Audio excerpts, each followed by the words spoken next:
You think being clear makes people respect you. It doesn't.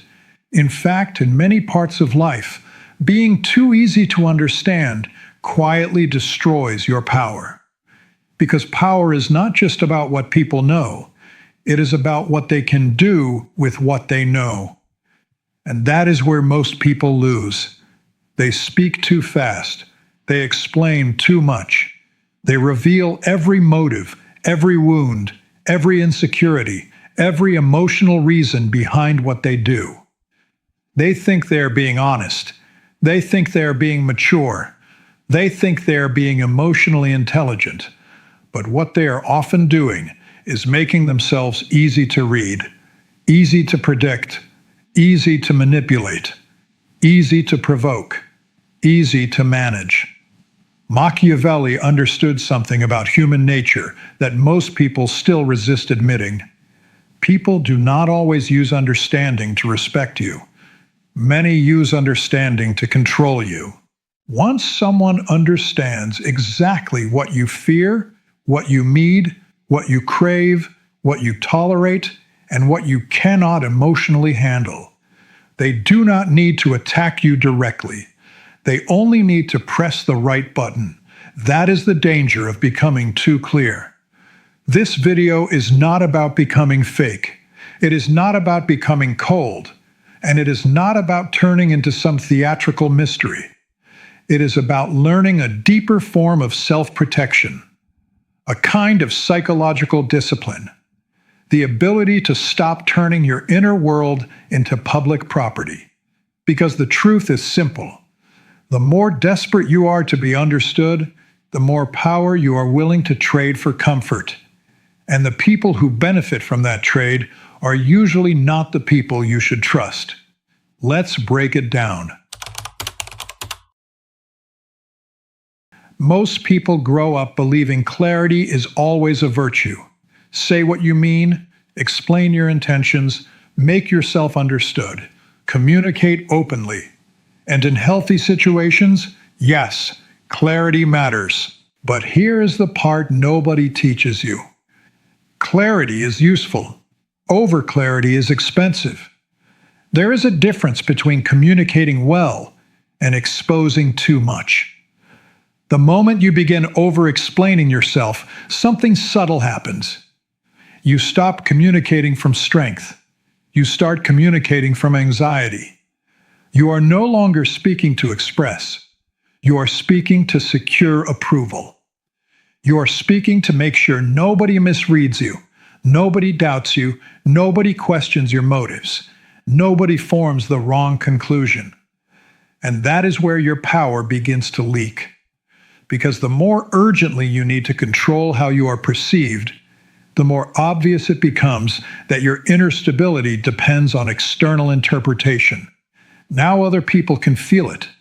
They can sense that if they misunderstand you, you will rush to correct them. If they accuse you, you will explain.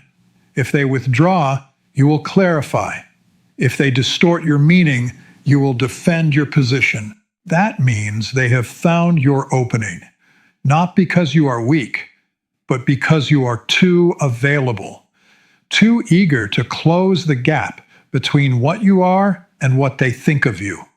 And the truth is, powerful people do not spend their lives chasing precise interpretation from every mind they meet. They understand that some level of distance is necessary. Not everyone deserves full access to your motives. Not everyone deserves the blueprint. This is where the problem gets darker, because over-explaining is not just a communication habit. It is often a power signal, and usually it is the wrong one. The moment someone questions you, and your first instinct is to defend, clarify, justify, and provide context, you have already shifted the frame. You have accepted their position as judge. You have stepped into their courtroom. Now you are no longer standing in your own authority. You are arguing for permission to be seen correctly. Think about how often this happens. Someone says you are selfish. You explain everything you did for them. Someone says you are distant. You reveal your exhaustion and emotional reasons. Someone questions your decision.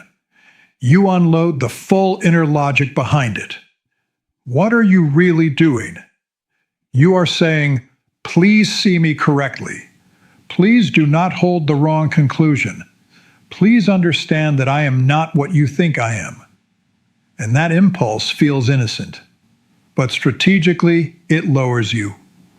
Because the more you argue for your innocence, the more you imply that their opinion has authority over your reality. Machiavellian intelligence begins where this compulsion ends. The powerful do not explain themselves to everyone who demands access. They understand that some accusations are not requests for truth. They are tests. Tests of your emotional structure, tests of your composure, tests of whether you can be pulled into reaction. And the second you over-explain, the test is over. Yes, this person can be moved. Yes, this person can be made to defend. Yes, this person can be emotionally opened on command. That is too much power to hand away. The more readable you are, the easier you become to manage. This is one of the most important truths in social psychology. People pay attention to patterns. They notice what offends you. They notice what flatters you. They notice what makes you anxious. They notice what makes you overtalk. They notice what causes you to justify yourself. And once those patterns become visible, leverage appears. Because control rarely begins with force. It begins with information. If someone knows you hate being misunderstood, they can misunderstand you on purpose. If someone knows you crave harmony, they can threaten tension to make you fold. If someone knows you need people to see your good intentions, they can question those intentions and pull you into long explanations. If someone knows you reveal more under pressure, all they have to do is apply pressure. This is why being too easy to understand can ruin your power. Not because understanding is bad, but because total readability removes uncertainty. And uncertainty matters. Not confusion, not dishonesty, not games, uncertainty. A healthy amount of interior privacy. The kind that prevents other people from feeling fully entitled to your mind. When every emotional movement becomes visible, every need becomes traceable, and every motive becomes public, you stop being a person with depth. You become a surface people can operate on. And once that happens, respect starts fading. Because mystery is not always about seduction. Sometimes it is about structural protection. They use it to map you. This is one of the hardest lessons to learn if you are naturally open-hearted, reflective, or expressive. You think honesty creates intimacy. Sometimes it does. But with the wrong people, honesty creates a manual. They study what hurts you. They study what triggers guilt in you. They study what makes you overgive. They study what makes you panic. They study what kind of language makes you soften, apologize, or surrender. And because you mistake your openness for virtue, you keep giving them more information. You call it communication. They call it access. That is why not everyone deserves the same version of you. Not because you are hiding, because discernment is intelligence. There are people who hear your vulnerability and become gentler. And there are people who hear your vulnerability and quietly become more strategic. You have to know the difference. If a person repeatedly uses what you share to corner you, guilt you, provoke you, or weaken your position, your problem is no longer honesty. Your problem is poor access control. And access control is power. The most dangerous thing you can do in a manipulative environment is make yourself emotionally searchable. Power does not mean silence all the time. It does not mean emotional repression. It means you stop making your inner world instantly available. You stop reacting in real time to every pressure point. You stop translating every feeling into immediate speech. You stop believing that every misunderstanding needs correction. Interior distance changes everything. It gives you room to think before you reveal. It gives you room to observe before you answer. It gives you room to decide what actually deserves access. And once you develop that distance, people feel it.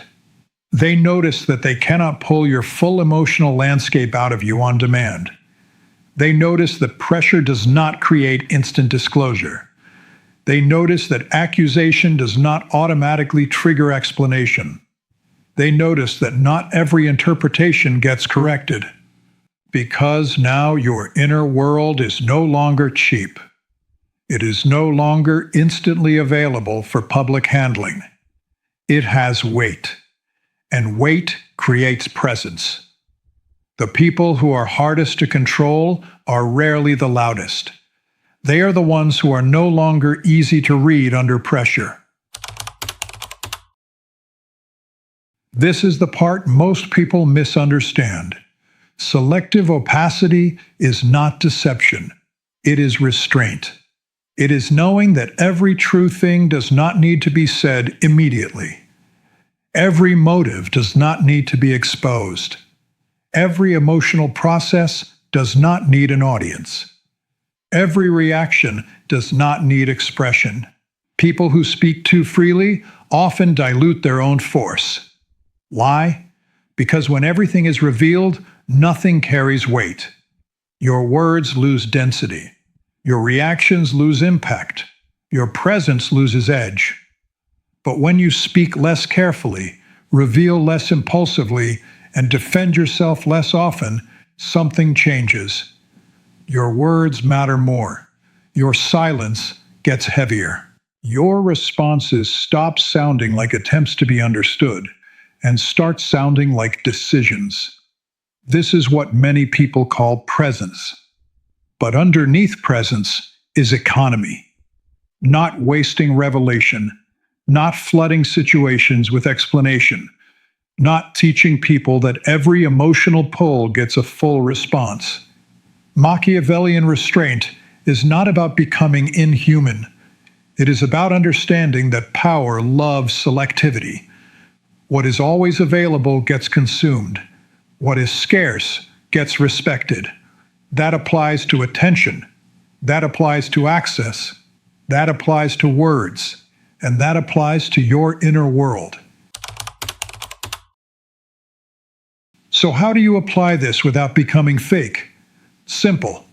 You stop trying to make everyone comfortable with your reality. You stop correcting every false impression. You stop providing emotional essays every time someone questions you. You stop handing out motive, context, history, and inner pain just to protect your image. Ask yourself whether this person deserves clarity or is merely demanding access. Pause before defending. Ask yourself whether the accusation is sincere or strategic. Pause before revealing emotion. Ask yourself whether expression here creates connection or just more leverage for the other person. Pause before correcting misunderstanding. Ask yourself whether being read perfectly is actually necessary. Then, start practicing the following. Speak in shorter answers. Do not rush to fill silence. Do not reveal every internal reason behind your choices. Do not defend your boundaries with emotional overjustification. Do not confuse openness with maturity. Do not mistake instant transparency for honesty. Real honesty does not require full exposure. Real strength does not require full explanation. And real power does not beg to be interpreted correctly. The goal is not to become unreadable to everyone. The goal is to stop being cheaply readable to the wrong people. That one shift changes your entire social life. You become calmer, harder to provoke, harder to dilt, harder to rush, harder to map. And that is where respect begins returning. If you remember one thing from this video, remember this: being understood is not the same as being respected, and being easy to understand is not always a strength. Sometimes it is an invitation for people to predict you, manage you, pressure you, and control the parts of you that should never have been made so available. Machiavellian wisdom is not about becoming fake.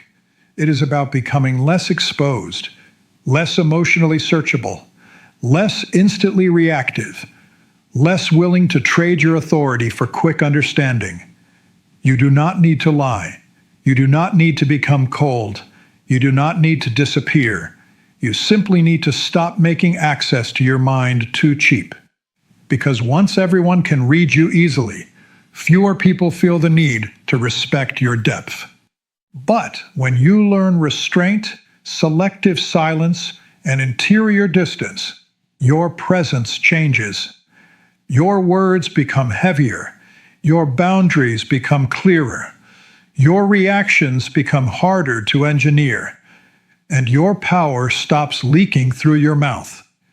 Drop this in the comments. I stopped making my mind cheap. And if this shifted how you see your own behavior, subscribe. Because the next step is not becoming harder. It is becoming harder to control.